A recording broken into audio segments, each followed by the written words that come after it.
Salut, c'est Robin, j'espère que tu vas bien. Aujourd'hui, je te montre comment faire flotter des éléments sur Webflow. Et pour ça, on va ajouter du custom code CSS. Allez, je te montre ça, c'est parti.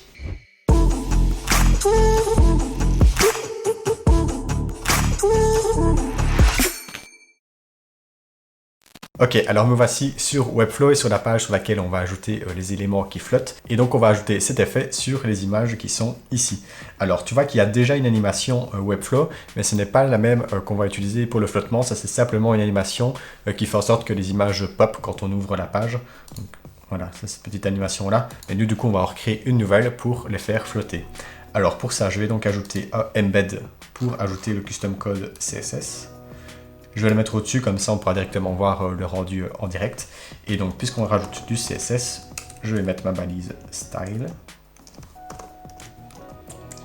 Voilà.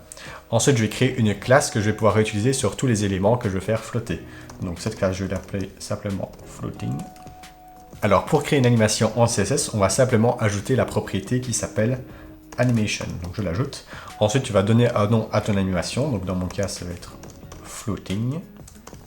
Ok. Ensuite, tu vas ajouter la durée de ton animation. Donc moi, je vais la mettre sur 6 secondes. Ensuite, tu peux changer le comportement de ton animation. Ça, c'est un petit peu comme tu peux retrouver sur Webflow avec les transitions. Donc c'est par exemple ease, easy note, etc. Ça, je te laisserai aller checker un petit coup d'œil. Comme ça, tu pourras voir les différentes possibilités qui s'offrent à toi. Moi, j'aime bien utiliser easy note. Donc voilà, je la note simplement ici, easy note. Ensuite, j'ai le délai du lancement de mon animation. Donc moi, je vais la faire commencer de suite. Donc je vais mettre 0 secondes. Et alors ensuite, la propriété la plus importante, c'est infinite. Comme ça, l'animation va pouvoir se lancer à l'infini. Et d'ailleurs, à ma connaissance, et en tout cas pour l'instant, Webflow ne permet pas justement de lancer des animations à l'infini. Et c'est donc pour ça qu'on doit passer par le custom code CSS pour pouvoir faire en sorte que justement elle puisse se jouer à l'infini. Alors une fois que ça c'est fait, je vais donc créer mon animation. Et donc en fait, c'est comme sur Webflow, quand tu crées tes animations via leur interface, tu vas simplement dire le comportement de tes propriétés CSS dans le temps et donc sur une progression de 0 à 100%. Pour ce faire, on va ajouter ce qu'on appelle un keyframes. Donc je note simplement @keyframes, le nom de mon animation, donc floating. Et alors à l'intérieur de ces accolades, on va donc mettre la progression. Donc sur pourcentage, les propriétés qui vont changer. Donc ma position initiale, mes propriétés initiales, c'est donc 0%.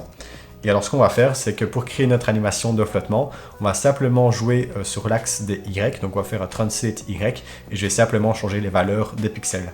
Donc pour ça, à 0%, je vais dire que c'est transform translate Y de 0 pixel.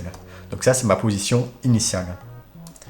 Ensuite, à 50%, donc à la moitié de l'animation, je vais dire que c'est de moins 15 pixels. Donc là, l'élément va simplement descendre de 15 pixels. Et alors ensuite, à 100%, elle va retrouver sa position initiale. Et ça, c'est important d'ailleurs que ton 0% soit le même que ton 100%. Puisque comme tu as une boucle infinie, il faut que ça retombe sur ses pas, il faut que ce soit fluide. Et donc sinon, tu auras un petit décalage, une espèce de petit glitch comme ça. Donc c'est mieux que tes propriétés de 0 et de 100% soient exactement les mêmes. Et donc là, normalement, tout est bon. Donc je refais un petit check. Ok, c'est bon. Donc save and close. Ensuite, je vais ajouter ma classe floating.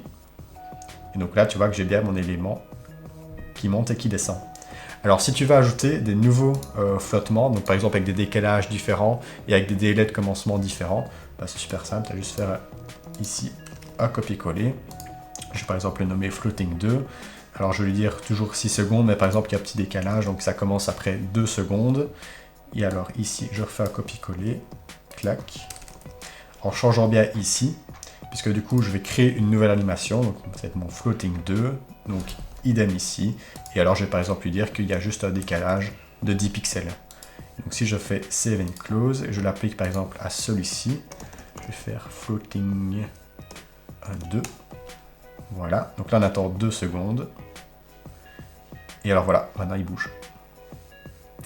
Et donc là, tu peux en créer du coup à l'infini. Tu as juste à dupliquer le code CSS et à appliquer à chaque fois tes classes sur tes éléments. Et donc voilà, c'est comme ça que j'ai pu créer sur la page d'accueil Okama ce petit effet ici de flottement sur les différentes images. Et voilà qui conclut cette petite vidéo astuce. J'espère que ça t'aura aidé, j'espère que tu pourras aussi le réutiliser sur ton site web. C'est toujours sympa d'ajouter de petites animations comme ça le rend plus dynamique. Voilà, j'espère que ça t'aura inspiré, et si c'est le cas, et si tu veux avoir d'autres astuces pour repousser les limites de Webflow, abonne-toi à la chaîne, et sinon on se retrouve dans une prochaine vidéo.